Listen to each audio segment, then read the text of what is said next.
حضرت امام حسین تشریف لائے، بچوں سمیت آئے۔ حور بن یزید ایک شخص تھا، حور بن یزید، حور بن یزید نام یاد رکھنا۔ حور بن یزید ایک مختصر سا لشکر لے کے اس نے امام حسین کو ایک جگہ پہ روکا، پھر دوسری جگہ پہ روکا، بالآخر تیسری جگہ پہ روکا تو امام حسین نے فرمایا جگہ کون سی ہے؟ کہا حضور کرب و بلا۔ فرمایا بس یہی خیمے لگا دو، یہی۔ حضرت سیدہ زینب نے پوچھا امام حسین سے کہ سارے زمانے نے روکا ہے، ٹھیک ہے آپ حق پہ ہیں، یہ بھی سب نے کہا ہے آپ حق پہ ہیں، پر روکا بھی سب نے، آپ روکے کیوں نہیں؟ تو ابن کثیر اور ابن اسیر لکھتے ہیں کہ امام حسین رو پڑے، کہنے لگے بہن میں رک جاتا پر میں نے رات کو نانا مصطفیٰ کو خواب میں دیکھا ہے۔ تو حضور نے فرمایا حسین اگر آج یہ رواج پڑ گیا نا یزید جیسے لوگوں کا تو قیامت تک پڑا رہے گا، پھر لوگ کہیں گے کوئی نکلا نہیں تھا تو ہمیں بھی نکلنا، پھر لوگ ظالموں کے سامنے گردنیں جھکانے کے عادی ہو جائیں۔ میں کہتا رہتا ہوں، کہہ رہا ہوں، کربلا کی جنگ کفر اسلام کی جنگ نہیں، کفر اسلام کی جنگ نہیں کربلا کی، کیونکہ یزید تو بڑا پکا نمازی تھا، خطبہ دیتا تھا وہ تو۔ جب امام حسین رضی اللہ تعالیٰ عنہ نے کربلا کے میدان میں جمعے کا دن تھا تو یزید کے سامنے کو بات کرنی شروع کی، عمر بن سعد کے سامنے، تو عمر بن سعد کہنے لگا حسین زیادہ باتیں نہ کر، ہمارا جمعہ لیٹ ہو رہا ہے، جنگ کے لیے تیار ہو، فٹافٹ آ، اہل بیت نبوت کو قتل کریں گے اور قتل کے بعد پھر نماز پڑھیں گے اور پھر کہیں گے اللہم صلی علی محمد وعلی آل محمد، اسی نماز میں پھر درود بھی پڑھیں گے۔ یہ کیسا مرتبہ ہے، کیسا انداز ہے، دوستی قاتل سے بھی مقتول سے یارانہ بھی۔ حور بن یزید امام حسین سے کہنے لگا مجھے حکم ہے آپ کو روکنے کا، آپ آگے نہیں جا سکتے۔ امام صاحب نے فرمایا وجہ؟ زمین اللہ کی ہے۔ اس نے کہا آپ بیعت نہیں کر رہے، یزید کی حالات آپ کے حق میں درست نہیں ہیں، آپ نہیں جائیں گے۔ امام روک گئے۔ ظہر کی نماز کا وقت ہوا تو حضرت علی اکبر امام حسین کے بڑے صاحبزادے انہوں نے اذان ظہر پڑھی تو حور بن یزید کے لشکر نے امام حسین کے پیچھے نماز ادا کی۔ کہا بھئی تم مقابلے میں آئے ہو، نماز پیچھے پڑھتے ہو؟ کہا حضور مقابلہ تو تلواروں سے کر رہے ہیں پر ہمارا دل تو مانتا ہے نا کہ مصطفیٰ کا نواسہ بڑی شان والا ہے۔ حور بن یزید نے 3 نمازیں لشکر سمیت امام حسین کے پیچھے پڑھی ہیں، 3 نمازیں، ظہر اثر اور مغرب۔ پھر امام حسین کے سامنے شرائط پیش کی کہ آپ کو یہاں گھیر لیا گیا ہے، یہاں آپ بیعت کریں گے، یہاں آپ جنگ کریں گے، 2 ہی باتیں۔ امام حسین نے فرمایا نہیں بھائی بیعت تو میں نہیں کرتا، اس کے علاوہ تم جو کہتے ہو میں کرنے کو تیار ہوں۔ اس نے خط لکھا، عبید اللہ ابن زیاد کو ایک بندہ دوڑایا پیچھے، کوفے چند میل پہ کوفہ تھا، کہا وہ نہیں مان رہے، کیا کرنا ہے؟ تو حسین ابن علی ہے، میں زیادہ دیر انہیں روک بھی نہیں سکتا۔ انہوں نے پیغام دیا حور بن یزید کو کہ کرنا کچھ بھی نہیں، ان کا پانی بند کر دو، بلیک میل کرو، کھانا پانی نہیں ملے گا، چھوٹے چھوٹے بچے ہیں، خود ہی مان جائیں گے۔ حضرت امام علی مقام کے بارے میں حور کے پاس جب یہ پیغام آیا تو حور کہنے لگا میری طبیعت نہیں مانتی حسین پر پانی بند کروں، دل نہیں مانتا۔ جب یہ لفظ کہے نا دوبارہ تو پھر عبید اللہ ابن زیاد نے عمر بن سعد کو 10,000 آدمی دے کے بھیجا، کہا حور بن یزید لچک دکھا رہا ہے حسین کے حق میں۔ ایک رے کا علاقہ تھا، بڑی وہاں فصل ہوتی تھی، لوگ کوشش کرتے تھے وہاں کا گورنر بننے کی، کوشش کرتے تھے۔ تو عبید اللہ ابن زیاد کہنے لگا تمہیں رے کی گورنری ملے گی، سب سے سرسبز و شاداب علاقہ، تمہیں وہاں کا گورنر بنایا جائے گا اگر حسین کے خلاف لڑو گے۔ یہ اتنی زبردست ہوتی ہیں گورنریاں کہ گورنریوں کے لیے لوگ نسل رسول کے خلاف بھی نکل آتے ہیں، یہ اتنی تگڑی ہوتی ہیں، اتنی جلدی وفاداریاں بدلتی ہیں۔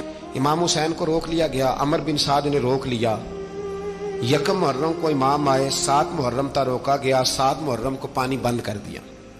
جانور پانی پیتے تھے، گھوڑے پیتے تھے، کتے پیتے تھے، لیکن مصطفیٰ کے گھرانے کو پانی پینے کی اجازت، 3 دن تک پانی بند رہا۔ 9 محرم کو عمر بن سعد نے اور لوگ بلائے۔ شمر ایک بڑا سخت آدمی تھا، سنگ دل بدبخت، جس نے حضرت علی اصغر کے گلے پر تیر مارا تھا، وہ اور لشکر لے کے آیا۔ رات کو کہنے لگا امام حسین رضی اللہ تعالیٰ عنہ سے کہ بس بڑا ہو گیا، یہ 9-10 محرم کی درمیانی رات، یا آپ جنگ کریں گے یا آپ بیعت کریں گے، 2 ہی باتیں۔ امام حسین اندر گئے، سیدہ زینب سے مشورہ کیا، باہر آئے، فرمایا بات وہی ہے جو پہلے دن والی ہے۔ او بھائی بچے ساتھ ہو،